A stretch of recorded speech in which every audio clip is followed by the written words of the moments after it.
Undertale, no mercy. I'm not the kind of person who instantly latches on to the latest trend. A majority of the works that I've seen come out from the conveyor belts of large companies, or the dark shadows of the internet don't really appeal to me for some reason. Maybe I'm just the type of person who isn't that easily excited.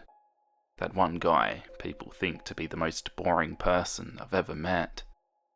And to add to that, my life isn't really that interesting. I have a bland office job, 2 cats, and a best friend named Mike. However, when I'm not working at the office, spending time with my cats or hanging out with Mike on Skype, I play the games and watch the shows that actually do manage to appeal to me. The ones that stand out and have something truly special to them. The latest trend I had seen, one that I consider truly special, is a game called Undertale. Released on the 15th of September, people got their hands on the game and it almost instantly spread like wildfire. It was the latest thing that people liked, and even I thought it had a lot of potential. I wanted to know more, so I rang up Mike. I forgot to mention that Mike is an avid gamer who has an absolutely massive collection of games. He actually ran out of space on his bookshelf to put his games, so he started hanging them from the apartment ceiling in order to decorate the place. I got quite a chuckle out of that, to his embarrassment. He also self-trained himself in the art of coding, and he started developing a game with Game Maker Studio. But I'm getting off track. Anyways, I called him to find out what this game was about, and why there was so much hype for it. Upon the mention of the word Undertale, Mike had gone completely nuts about how heartwarming and revolutionary this game really was. I told him to calm down, but he just wouldn't stop going on about the game. So I thanked him, hung up, and decided to purchase the game for myself. And what do you know? He was right. The game was good, even in my eyes, and it sure knew how to affect the player.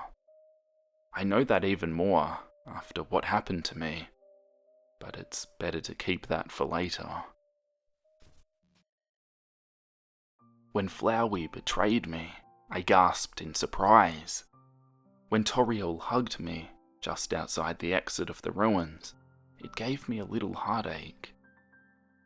When I entered Snowed In and saw the 2 brothers' skeletal shenanigans, I laughed. For the first time in what seemed like forever, a game like this had made me laugh. I wanted to call Mike back, but I was too busy getting enthralled in the amazing game. Within the span of about 5 hours, I had beaten the neutral path. It was then I called Mike back and learned there were 2 other runs possible to accomplish. Pacifist and the No Mercy run. That night, I made it a personal note to do a Pacifist run when I had some free time. But I had never made it a note to do a No Mercy run. In fact, I had never even considered killing the characters I'd sort of come to love. It feels like they were programmed to seem almost human in a way. Like all of them were long-lost friends who would just come to meet again. Or a family, all together in a long-needed reunion. So I soon completed 2 Pacifist runs after resetting my old save file, while still staying away from the No Mercy route as much as I could. I thought this game was even more amazing due to the final boss battle and ending, which nearly invoked tears for me. Twice.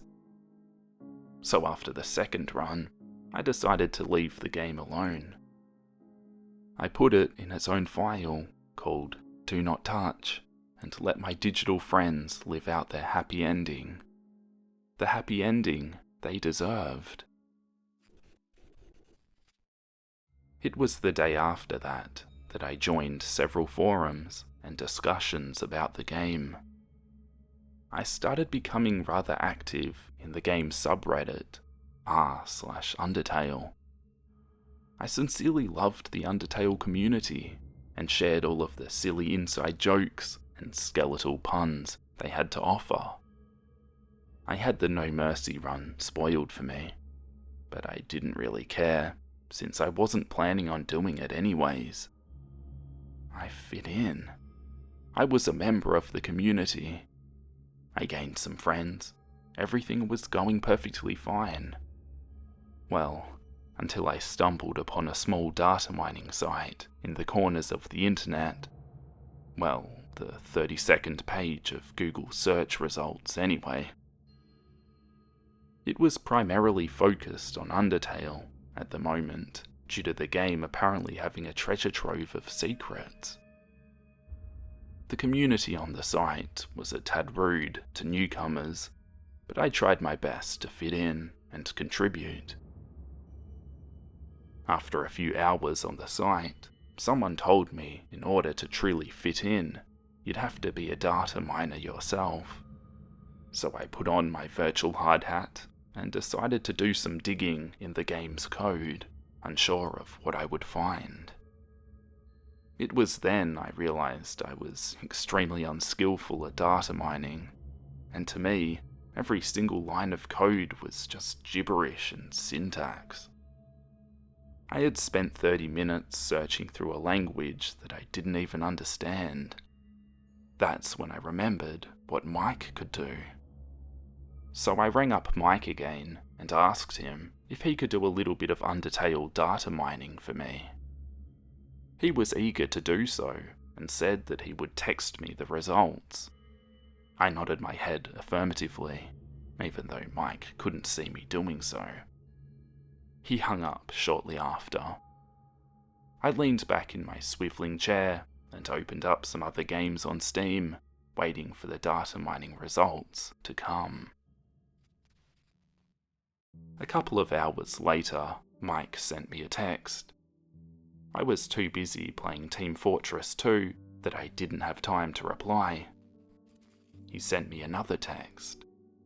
The match still wasn't over, so I kept playing. He sent me yet another text, so I let out a sigh and quit the match. I picked up my smartphone. Dude,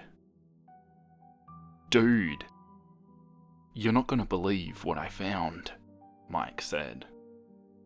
I replied, what did you find? A download link, Mike said. I replied, in the code? Yes, Mike said. Check your email. It was then I received an email notification. Mike had sent me the download link. It was to a file entitled UT_root3. The site the link had taken me to looked shady enough, with advertisements in every corner. It was hard to look at the actual page, and of course there were about 5 different download buttons, 4 of which sent me to different "congratulations, you won" sort of scams. However, the 5th download link, the small one at the very bottom of the page, actually worked. UT_root3 was installing. Within a few minutes it had installed, and I had opened the file. The introduction of the game began to play. Legends say that those who climb the mountain never return. I texted Mike saying that it was up and functional. He wanted to see what was going on, so he said he was coming over to my house. Keep in mind that he lives hours away. He told me not to play it yet, so I waited for around 20 minutes on that one title screen. I was distracting myself by watching a television show. It was then I received another text from Mike. Yo, I'm stuck in traffic, sorry. Start playing the game, and when I get there, tell me what happened. I agreed and entered the very first area of the game. the golden flower patch. I moved Frisk around a bit, and nothing really seemed different from normal. The controls were the same, the graphics were the same, and the music was the same too. The only thing different was the UT_root 3 B73 text floating in the top left. I walked over to Flowey. Everything was still generally normal, as can be. I then moved into Flowey's friendliness palettes and got the kill or be killed speech. I was determined to do a neutral run and a pacifist run, so that's what I did. And as I sort of expected, nothing was changed at all. After I completed the neutral route and then the pacifist route, I decided to leave this version of the game alone. I was planning to be done with it, but when I went to close the window, I realised something. This version of the game was called UT_root 3. Route 3 must be referring to the No Mercy route, since nearly nothing changed on the neutral or pacifist routes besides the text in the corner. It was only an assumption, a suspicion, but I decided to go for it. Besides, the dialogue this time around seemed, well, empty. As if it didn't have that special feeling to it anymore. The characters just didn't seem that real this time around. I assumed it was because I had seen the same dialogue so many times before that it had lost some of its meaning. I was a little disappointed that some of the original spark had faded away. After thinking for a while, I decided to do the No Mercy run for the first time. I reset my pacifist save file and encountered the first Whimsun. I knew what I had to do, so I did it. For the first time, I had hit the fight button with full intent. I had never fought another monster before, not even on the neutral run. The only reason that I received the neutral ending in the first place was because I didn't meet the other requirements for the pacifist ending. But now, I no longer planned to meet the requirements for pacifism. I had to do the No Mercy run now. Just out of curiosity, I wanted to see what could change.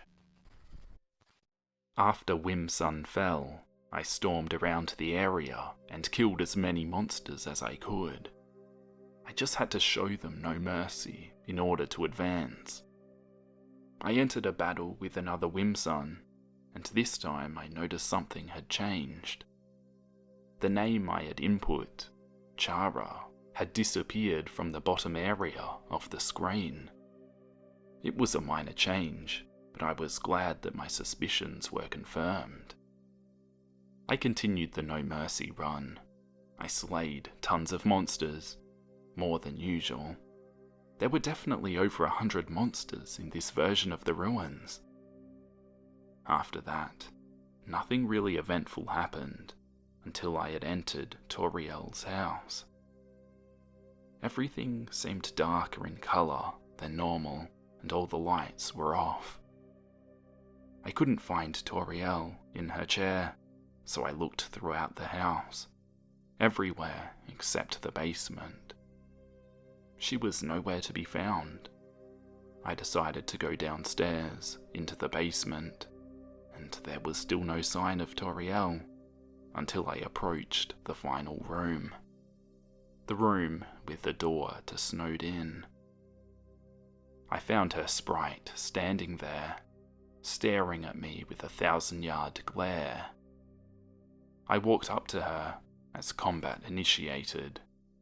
Fire magic began to rain down as Toriel put on a serious face.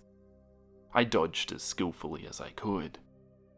It was my turn to fight, and Toriel had a look of fear on her face.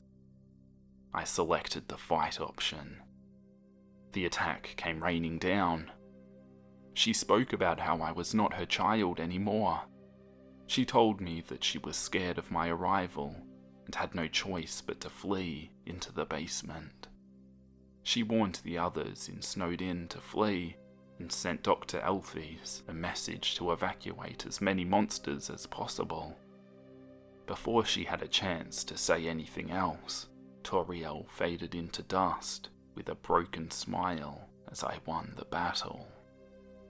This was very different from the normal fight, and it seemed darker than the normal No Mercy route.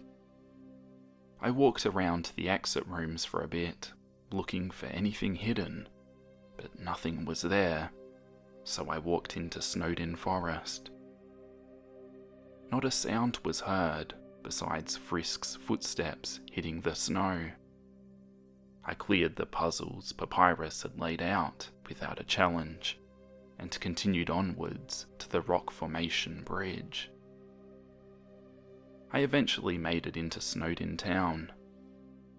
As I walked throughout the town, I began to feel sorry for the monsters. Even though the game still didn't have that much of an original charm like it used to anymore, I still felt bad. As I said earlier, this game knows how to toy with your emotions. This is when I realize the entire place was completely empty and devoid of all life, besides a singular soul, Papyrus. He was standing where the player would usually encounter him in the normal game. Before he had a chance to finish his sentence, the player went into combat. With one fatal swing, Papyrus was decapitated.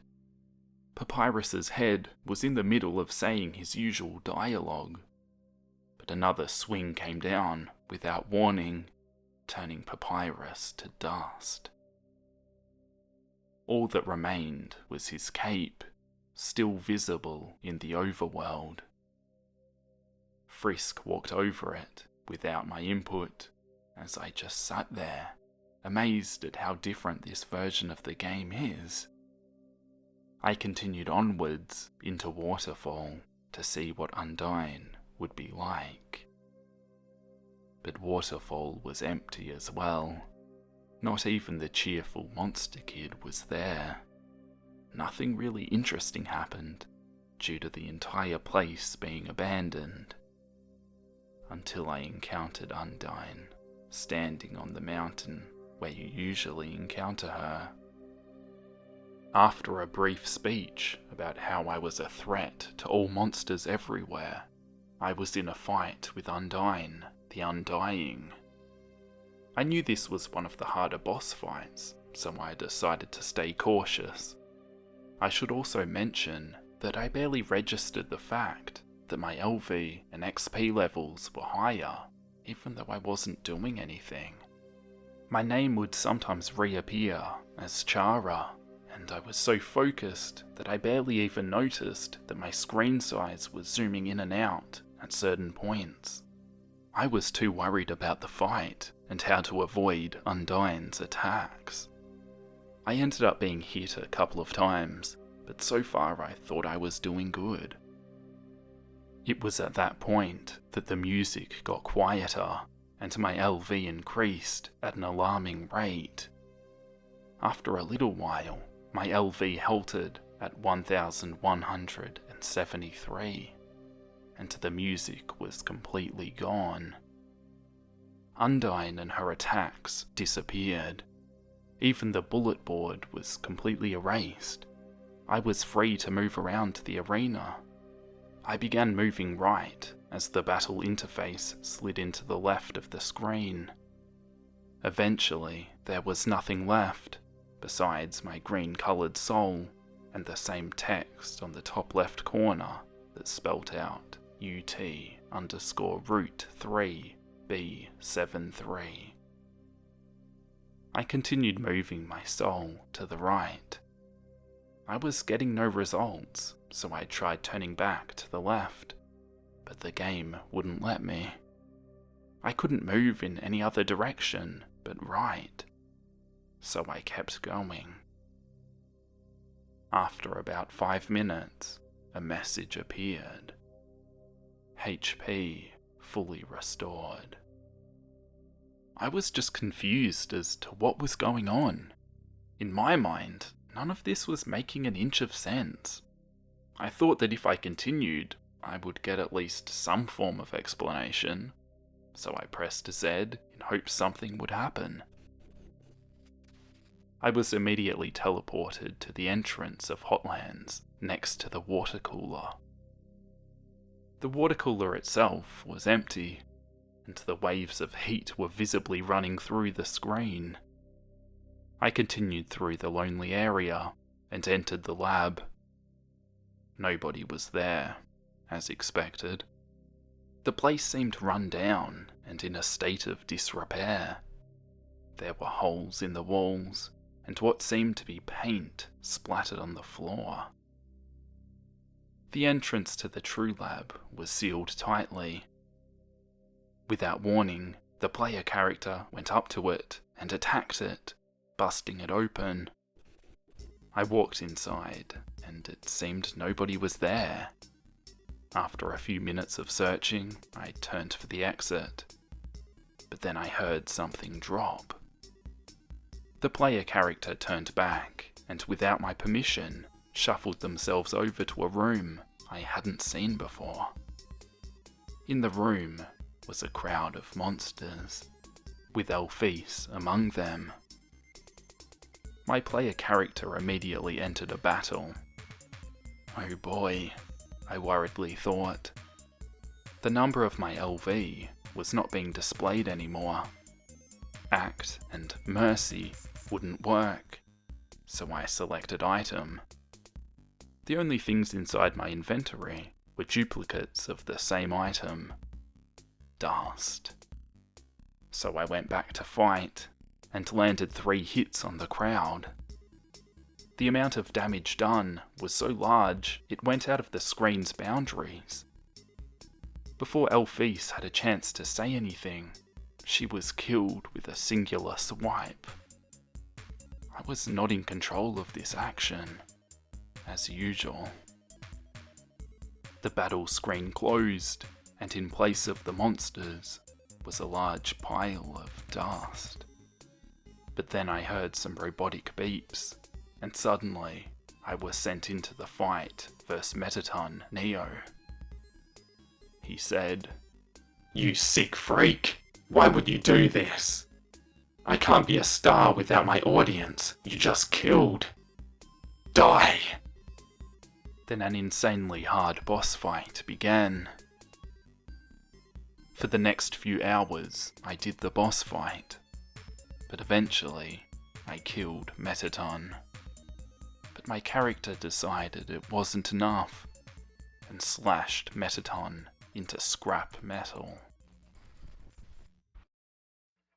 After the boss fight, the player character turned the giant fans in the background on, and the dust blew away. I found the keys needed to power the elevator, and was sent to New Home. The mysterious phone call that one would normally get was absent, and I was immediately placed within a shaking elevator with red lights flashing rapidly, which made me jump in my seat. After the elevator ride, I simply made my way to where Asgore was. But I forgot something. Before you can get to Asgore on the No Mercy route, you'd have to beat Sans first. I didn't realise this until I was immediately placed into battle with him, and Sans was standing there, smashing my blue heart against the walls of the bullet board, steaming mad. I didn't know what to do, but at 2 HP, I selected Fight. I was surprised the button worked in battle, but just as I was about to deliver a hit onto Sans, he grabbed the slash animation and aimed it back at me, causing my soul to shatter. I sat there with a confused look on my face, wondering what was going on. I sighed and after the silent game over screen, I was placed back in the final corridor. Hey you kiddo, so listen up. You're not supposed to be here, and you know that fully well, don't you? You must have been pretty determined to find this place. So lively and happy. The perfect timeline to be in. Until you came along. All of the laughter turned into screaming. Alphys tried to hide them somewhere, but you found out. And you killed my brother. I saw it all, kid. You dirty brother killer. I was placed into battle with Sans once more, as he again threw me against the walls. I tried to fight once more, but he held my soul in place and bring down the attack on me again, killing me. I tried again. That's the face of somebody who's died twice in a row. Maybe we can make it a third. Battle after battle, I lost, and Sans won. Sometimes Gaster blasters would show up and track my movements, making it impossible to dodge. Sometimes bones would shoot out in a large wave, which is also impossible to dodge. Not a bead of sweat formed on Sans's forehead as I kept dying over and over and over. This was about the 40th time, and I still hadn't gotten close to beating him. Why do you keep trying? I'm always going to be here. There's no way to get past me. Face it, kid. You're beat. Get dunked on. More battles, more confusion, more frustration. It went on and on and on, and I couldn't stop. I tried every trick in the book. I couldn't even consider using the mercy button anymore. It refused to work, just like in the true lab battle.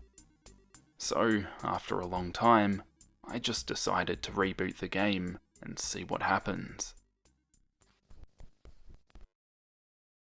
A long time ago, two races ruled over Earth, humans and monsters. They sealed the monsters underground with a magic spell, but now they've all gone missing, and that's your fault, isn't it? The battle screen appeared, Megalovania played, and I was put into the same impossible fight.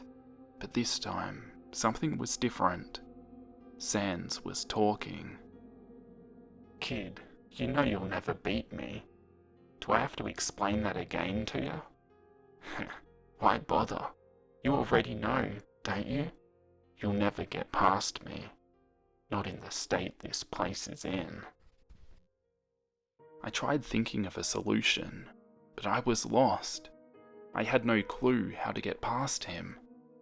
More attacks, more deaths, more of the same. As time went on, I saw that Sans attacked faster, just ever so slightly faster, and due to this, I died faster than usual. I groaned. I kept groaning. I sweared at the monitor. I just wanted to see what would happen if I beat Sans. I just wanted to find out. As I was in the middle of that thought, my soul was no longer in my control. It was moving on its own. The soul maneuvered around Sans' attacks with agility and skills I had never seen before. Sweat formed on the surface of Sans' forehead as his smile began to slowly lose its meaning. Sans kept fighting, but this time, I was winning. Or they were winning. The cold-hearted one who did things without my permission. The one who made the world a living hell. The one who would kill everything and everyone. Sans started to speak. He wanted them to stop trying. He just wanted everything to go back to the way it once was. And it was here I started to feel a little bad. What have I made of this world? This timeline is destroyed. I played God and destroyed a world. I showed them no mercy. And Sans decided to return the favour. Maybe I do deserve this. I sighed and smiled as I went to close the window and leave the game be.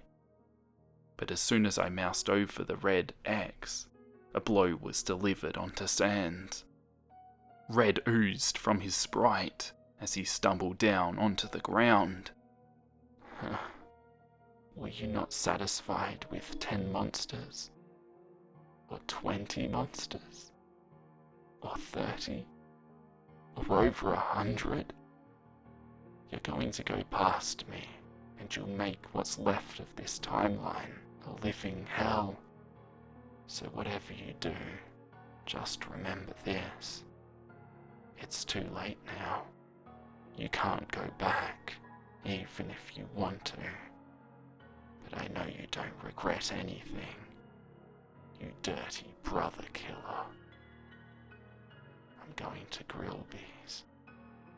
Papyrus, do you want anything? And Sans died off screen. I sat there, forced to watch as I was no longer in control. The only thing I could do is try to close the window, which wouldn't work. My character walked up to Asgore, and with a singular swipe, he was knocked down. His overworld sprite turned to dust as my character proceeded onwards. Monster sprites appeared while the character was walking, laying motionless on the floor, and faded to grey. My character walked past them as they faded to dust shortly after, and my character proceeded onwards, determined and focused. But onwards to where? My character was headed towards the barrier, and when they stepped foot on it, they turned around. Their face wasn't of Frisks anymore, but Chara's. The game closed itself, deleted all traces of its existence, and shut down the download link. Nobody would know what happened, and nobody ever will. When my friend finally arrived, I told him the game could only be played once, and it was really fun. He was delighted, but I could never tell him the truth of what that game was. We sat there, watching sports and eating pizza. I still felt guilty. Guilty over a bunch of video game characters, pixels on a screen. I said they didn't feel that real before, but now they seemed like real people to me, like they were once again, like family. And without hesitation, I chopped them to bits. And now I'm typing this at 3 in the morning, and still feel bad about what I've done. I can't even rest my head. This game has been on my mind ever since I've completed it. Just before writing this, I searched for any remnant of the game left, and I found nothing. Well, nothing except for this. From utroot3@mail.com. Don't you know how to greet a new friend? If you'd like to see more Undertale drawings, let me know in the comments. A massive thank you to all my patrons who are on screen right now. With your support, I can keep making these videos, so thank you all so much, and I'll catch you in the next video. Bye.